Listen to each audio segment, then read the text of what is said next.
So I'm leaving work, and guess what happens? Micah Parsons gets traded.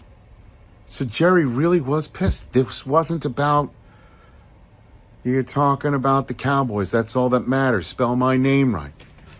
That this is all about the handshake agreement that Jerry had that he thought was binding or something that Micah was reneging on because he asked his agent to be involved.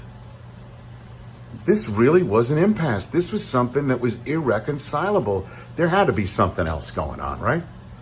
Because why would you trade away Micah Parsons at the beginning of the season? And then why would you trade him? They didn't even trade him out of the conference. They traded him in conference. And they traded him in conference to a rival. The last time the Cowboys made the playoffs, they got bounced by the Packers. Bounced by the Packers. And I guess that would be the Cowboys' point, is that Micah didn't affect very much in that game. And they sent him to the Packers, who are coming to play the Dallas Cowboys week 4. So I'm wondering, who's doing more cartwheels, Packers fans or NBC Sports executives? That Sunday Night Football game, Micah versus the Cowboys. Holy crap. I mean, the Cowboys getting a nice haul, I'm sure. And apparently, Micah getting a full-on reset of the market of damn near $50 million a year. So I guess, it's on Packers fans. You got to be fired up. You got yourself a premier pass rusher with Rashawn Gary and the rest of that defense to ball up and roll right at the rest of the NFC North, starting with Jared Goff, by the way, in week 1. And the Cowboys, I mean, Matt Eberflus, the new defensive coordinator there, sorry, Matt, and Brian Schottenheimer, new HC there, sorry that Mike is not there. And I guess for the future, it definitely helps cap-wise and it helps draft pick-wise. But for this year-wise, it'll be tough to handle. But what a turn of events that the Dallas Cowboys trade away Micah Parsons to the Packers. And Jerry makes his point. We got a handshake agreement, that's it. So have your head in a swivel if he's coming to talk to you in the future. And we will see if it works out. We will see how this draft compensation works out down the road. But for 2025, big check mark for the Green Bay Packers. What an aggressive, big-time move this is. And a stunner, a trade of this magnitude the Thursday before Labor Day weekend. Boom. Talk more about it on the Rich Eisen Show on Friday. It's HQ, where we continue to react to the Micah Parsons news. The star edge rusher, formerly in Big D, headed to GB, now a Green Bay Packer, shivering out the edge for a team with their sights set on the top of that conference. A look here at the trade details. The compensation, very simple to Green Bay.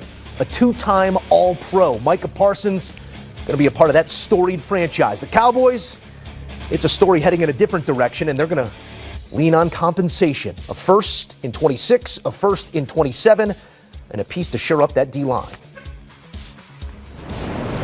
For more, we say hello to CBS Sports NFL analyst and former Titans GM Rand Carthon to give us a holistic approach on something like this and how it gets done. Rand, when this news comes down, we're all kind of shocked by it in the moment. What's the first item you're looking for? Is it years? Is it compensation? Is it average annual value? What caught your eye off the top? The first thing I heard when I saw the deal, you go right to the computer, not the computer, but the calculator on your phone to do the quick math, right, to find out what the AAV is. But for me, generally, the next thing I'm looking at is what's the compensation. And we talked about it a little bit on air. You initially thought it would at least take 3 1s because of the magnitude of a player like Micah Parsons. But like we also talked about off air, to get a player back in this deal like Kenny Clark, you get a player who is a position of need, but he's also a leader of the locker room.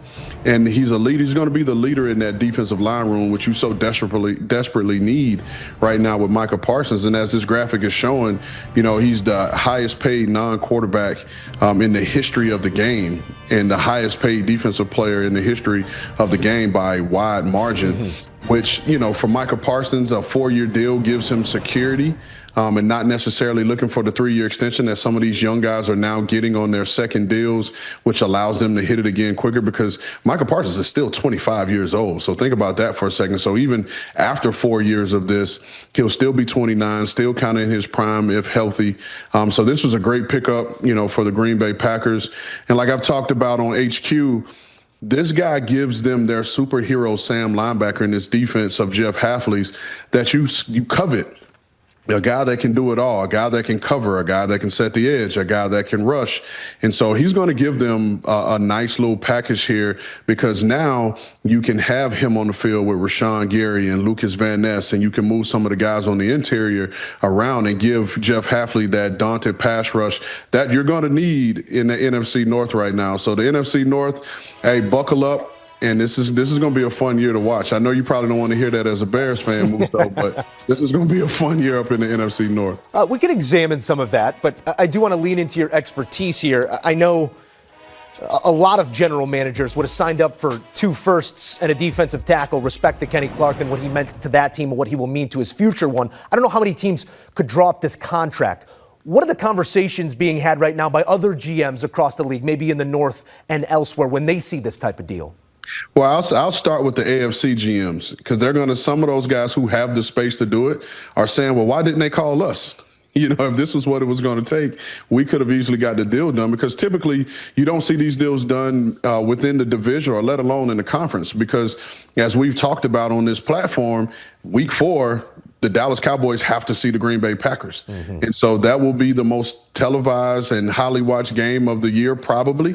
But one thing you're talking about from the front office aspect, and we'll see here in the coming days, is how the deal is structured, right? And how much of the money is fully guaranteed, which is of skill, injury, and cap, and not just injury only. So I'm interested to see those numbers. And having done deals with athletes first, particularly David Mulugeta and Andre Odom, who got this deal done, they typically like to have a lot of the real money spread out over the first 2 years. And I get the feeling, from a structure standpoint, that may have been the sticking point with Dallas, because Jerry Jones came out and said, hey, I've offered him a deal that will make him the highest paid non-quarterback in the history of the game.